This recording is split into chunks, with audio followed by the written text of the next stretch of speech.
Bien, donc je suis invité en tant que philosophe, dit-on. Du coup, je vais faire le job, un travail de clarification des concepts et puis quelques éléments de nature historique. Donc dans une première partie, j'évoquerai ces concepts de justice, justice distributive, égalité. Alors tout d'abord, c'est quoi la justice ? C'est quoi la justice ? Dans l'histoire de la philosophie, on a cette figure de Platon qui fait de la justice une science, au sens où les situations où nous nous posons des questions relatives à ce qu'il est juste ou injuste de faire pourraient être tranchées par le philosophe, le sage, d'une manière définitive et universelle. Cette position-là peut poser problème.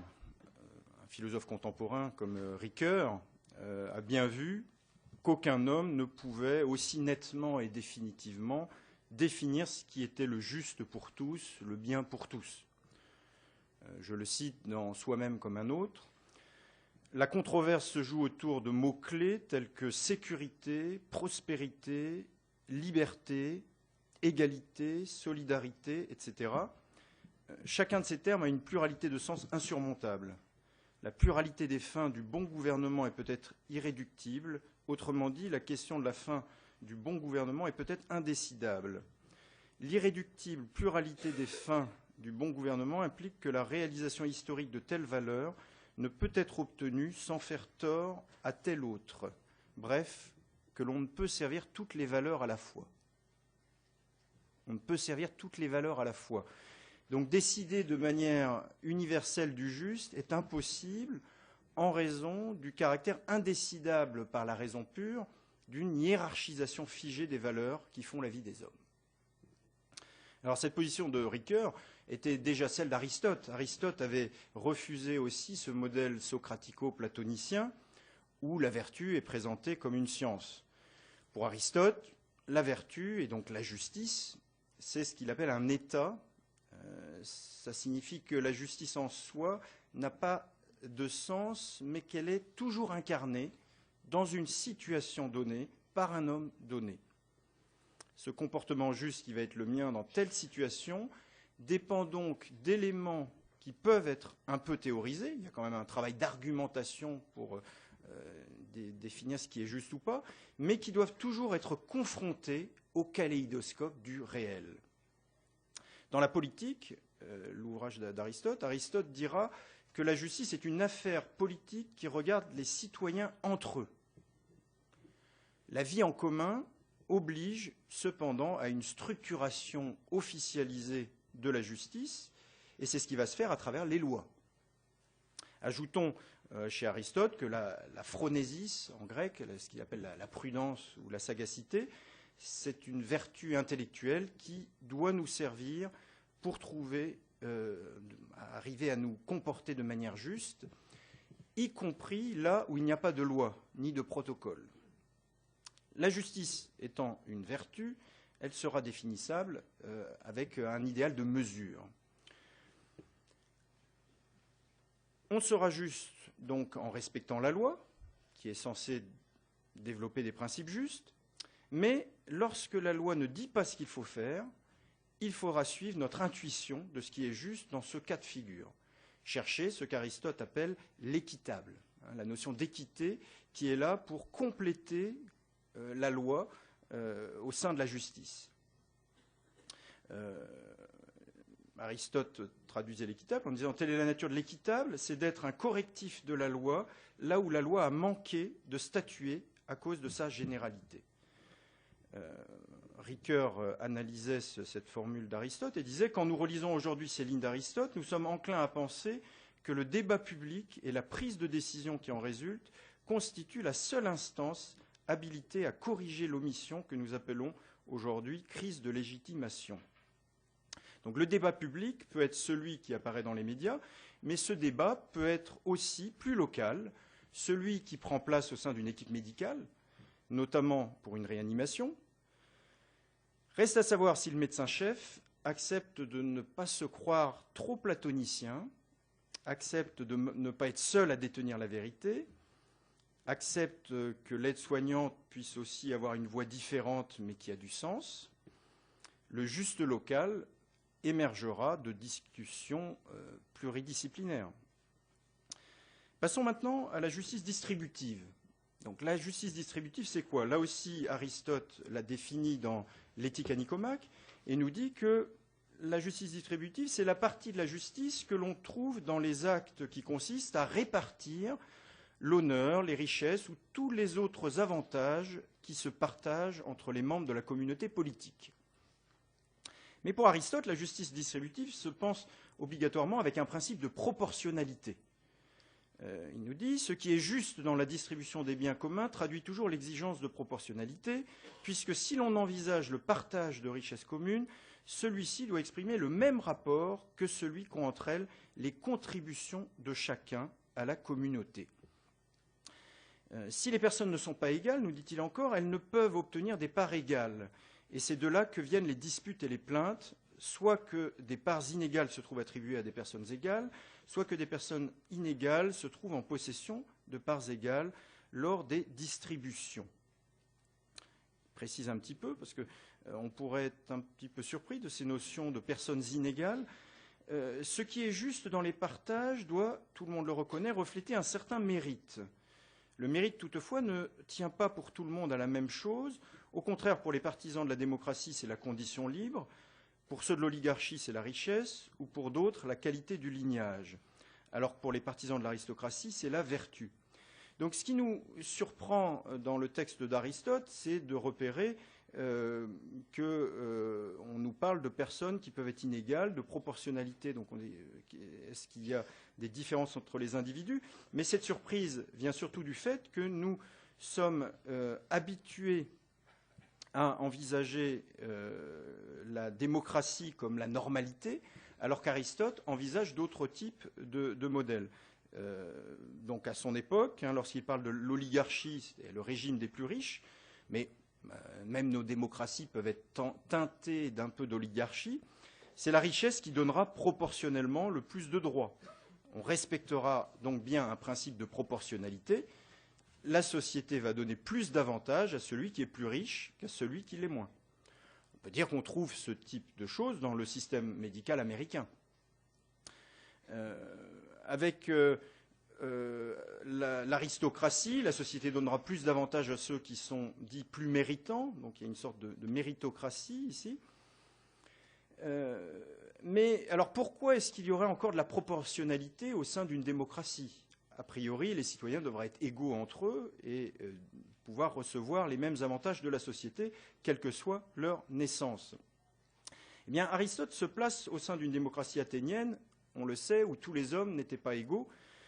Seuls étaient les citoyens qu'il appelle hommes libres ou de conditions libres. Mais évidemment, le citoyen de cette démocratie athénienne recevait proportionnellement plus de la société que la femme, que l'esclave ou que l'enfant. Est-ce que ça signifie donc que dans une démocratie de type contemporain, il n'y aura plus à parler de proportionnalité? Alors oui et non. Même dans une démocratie comme la nôtre, on peut dire que le président de la République, que le champion de Formule 1, que le chanteur célèbre ne seront pas en général traités exactement comme les autres. Une équipe médicale se mettra en 4 pour eux et ils auront le droit aux équipements les plus à la pointe. Imaginez la différence de réflexion, par exemple, qui peut se poser pour savoir s'il est judicieux de réanimer un vieux de 90 ans, et la même réflexion si cet homme s'appelle Jean d'Ormesson. Il y a donc implicitement encore une proportionnalité dans la justice distributive. On donnera plus à celui qui a une valeur socialement repérée. Alors, nous voulons néanmoins croire qu'à la différence de sociétés totalement corrompues et clientélistes, il s'agit d'exceptions et que pour la plus grande partie de la population, toute personne traitée par une équipe médicale le sera avec la même abnégation. Dès lors, il n'y a plus de proportionnalité, mais bien une égalité. Le concept d'égalité n'est pas simple. Après avoir parlé de la justice distributive, un petit peu de réflexion sur le concept d'égalité. Amartya Sen, qui est prix Nobel d'économie en 1998, avait évoqué cette difficulté en montrant que le terme d'égalité ne voulait rien dire en soi. La question clé pour analyser et mesurer l'inégalité, c'est égalité de quoi? En effet, tout le monde cherche une égalité. Même les défenseurs purs et durs d'une loi du marché livrée à elle-même défendent l'égalité. Et pour eux, ce sera l'égalité devant l'absence d'intervention de l'État.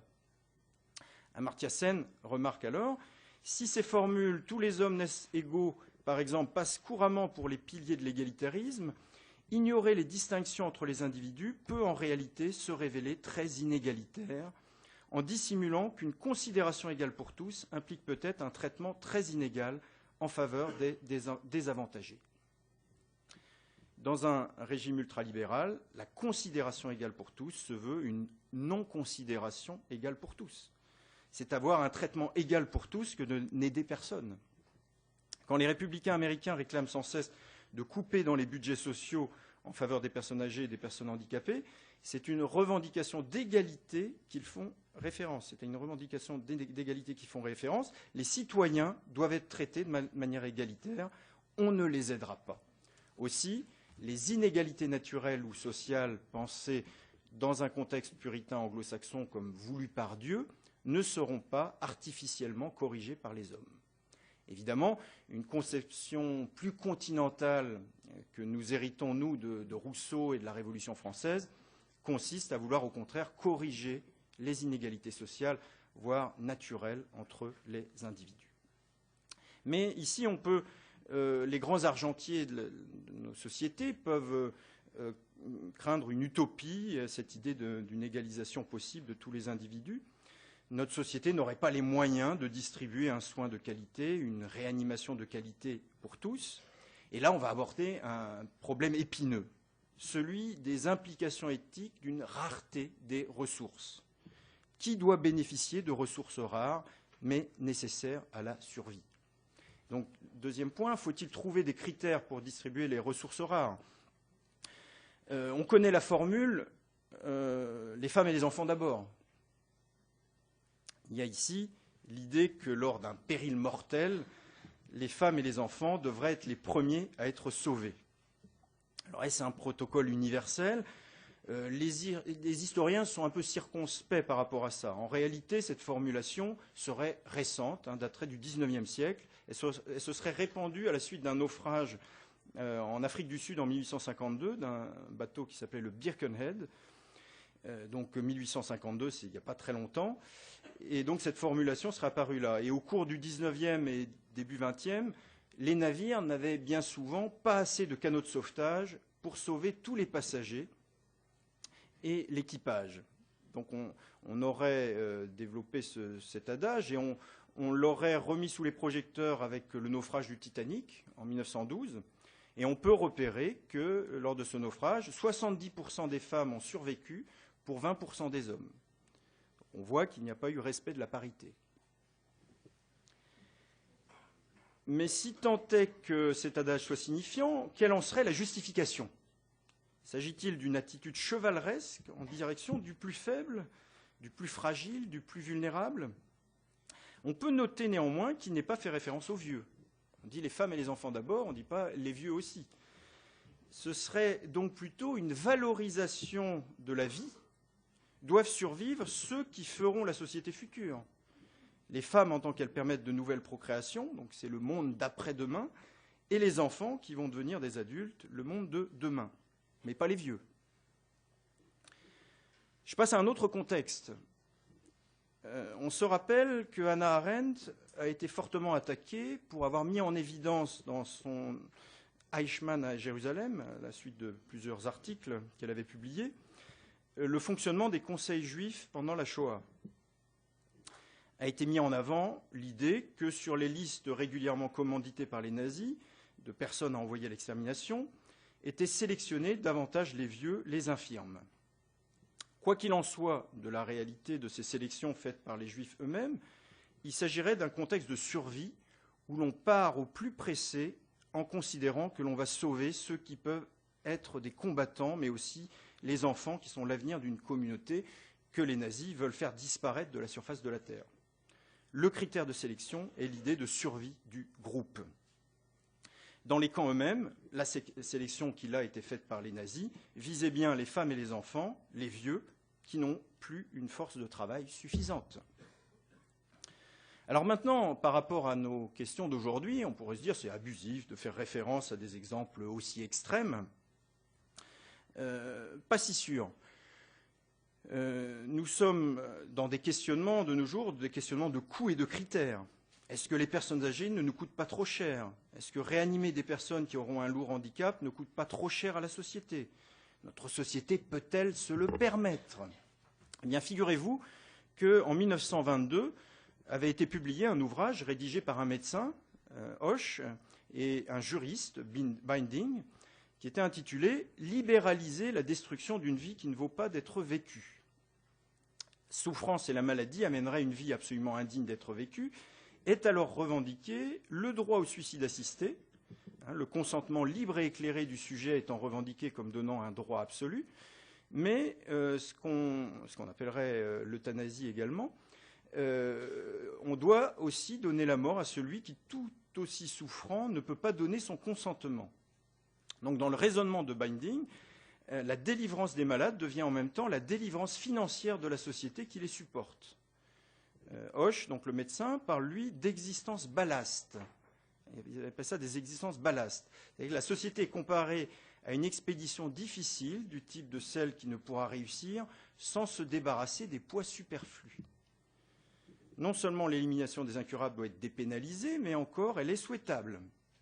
Alors quand un juriste et un médecin écrivent ça en 1922, on peut se dire, bon, c'est la liberté d'opinion, c'est de la fiction, etc. Mais on a vu l'application politique ultérieure avec Hitler de cette logique, et donc on en voit le danger. Je cite Chantal Delsol dans son ouvrage récent de 2014, Les pierres d'angle. Elle évoque le changement perceptible dans notre manière nouvelle d'envisager des critères de jugement sur la valeur d'une vie.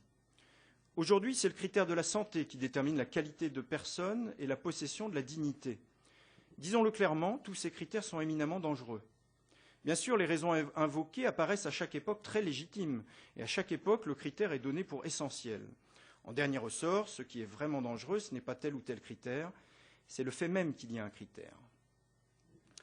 Le critère de la santé finit par l'emporter sur le choix individuel. Les parents qui gardent un trisomique sont traités de cinglés, et bientôt seront traités ainsi ceux qui ne se débarrasseront pas de leur vieillard à l'agonie. Le handicap est évoqué, la vieillesse aussi. Quels critères employons-nous?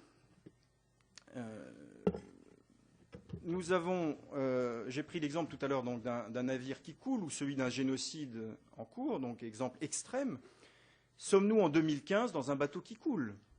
Par quel prodige les sociétés d'abondance que nous représentons malgré tout, avec ces richesses considérables, se mettent à se dire qu'elles n'ont plus les moyens de s'occuper de leurs vieux ou de leurs handicapés? Alors, il est vrai que les progrès de la médecine au XXe siècle nous ont amenés à nous poser des questions éthiques nouvelles. Ces progrès considérables de la médecine ont fait apparaître des situations qui n'auraient pas été imaginées par les médecins de l'histoire qui nous précèdent. Par rapport au cadre spécifique de la réanimation, l'approche cérébrale de la mort a introduit une gradation qui n'existait pas avec la mort cardiovasculaire. Lorsque le cœur cessait de battre, la vie s'arrêtait d'un coup, il y avait la vie d'un côté, la mort de l'autre. Or, la mort cérébrale a défini des paliers, des degrés entre la vie et la mort, ce qui a amené à remettre en question l'idée d'une dignité absolue de l'humain. Donc, difficulté aussi devant ces prouesses de réanimation qui amènent parfois un décalage entre l'espoir suscité et certaines conditions de vie après accident très éloignées de celles imaginées par les patients ou leurs proches. Décalage également avec ces fins de vie prolongées mais difficiles, sous un appareillage lourd, privant les patients de toute autonomie physique. Tout cela va conduire à un questionnement sur les limites possibles à donner à la réanimation. Et il est vrai que le débat sur le droit de mourir a émergé dans les années 70 aux États-Unis, puis dans d'autres pays occidentaux, mais en lien direct avec l'essor de la réanimation médicale qui peut maintenir artificiellement en vie des personnes qui auparavant seraient mortes. Donc les questions qui nous sont posées sont plus difficiles, car elles ont aussi maille à partir avec ce qu'on pourrait appeler un refus angoissé de la mort dans les sociétés contemporaines. Un refus qui est accentué par donc ses capacités techniques de maintenir en vie quelqu'un qui, antérieurement, serait mort de manière, peut-on dire, naturelle. Un homme de 90 ans peut mourir. Chez lui, il pourrait partir de lui-même. Mais dans un hôpital, un médecin qui est dans l'obsession de la toute-puissance peut vouloir coûte que coûte le réanimer. On ne meurt pas dans mon service. Toute la difficulté est là. Sommes-nous dans le mépris des vieux et dans la négation de la justice distributive, en ne voulant pas les réanimer, ou sommes-nous dans le refus pathologique de la mort en ce qu'elle a d'intrinsèquement naturel à la vie? Nos inquiétudes éthiques sont redoublées par le développement d'une logique économique au sein des hôpitaux. Et je passe à ma dernière partie. Gérer les hôpitaux comme des entreprises, danse avec l'éthique. La logique de la nouvelle gestion publique est d'une autre nature que celle de l'éthique, en ce sens qu'elle voudrait tout réguler sur le modèle du contrat de consommateur. Ce type de contrat est juridique parce qu'il implique un donnant-donnant, une relation égalitaire.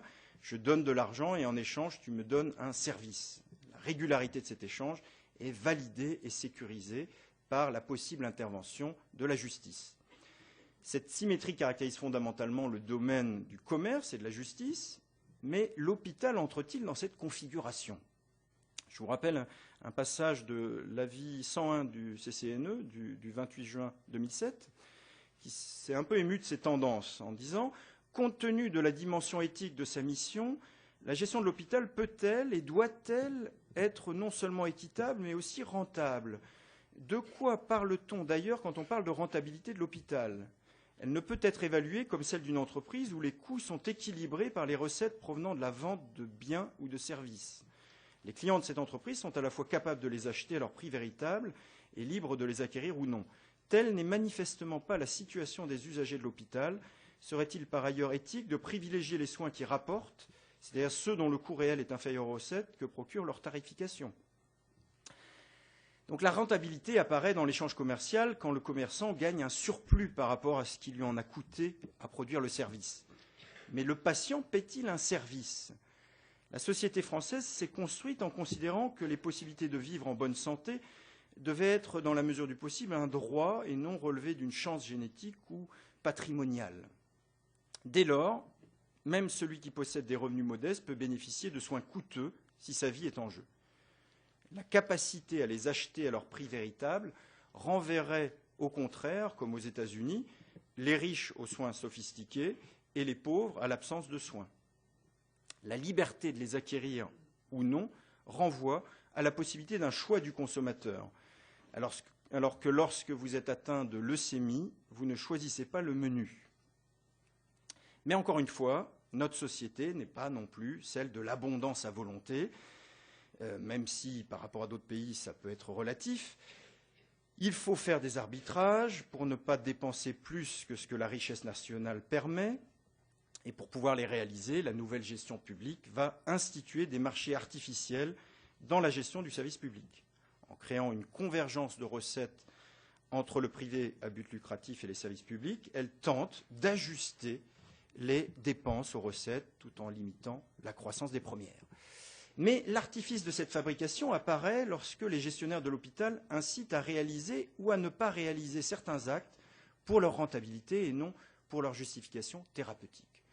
On en arrive au débat autour de la T2A, ces effets pervers.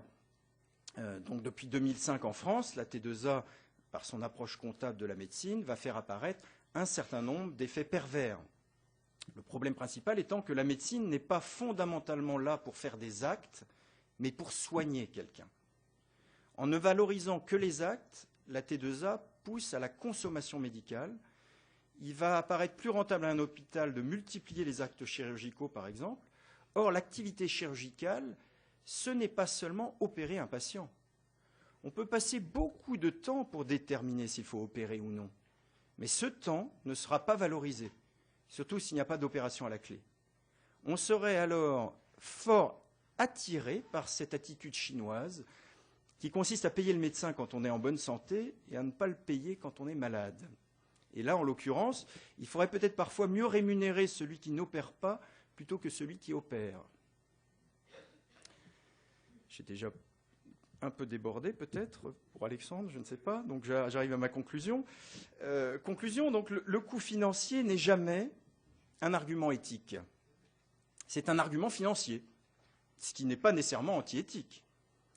Maintenant, si on fait un choix financier pour une situation où le financier ne devrait pas entrer en ligne de compte, cela peut devenir non éthique.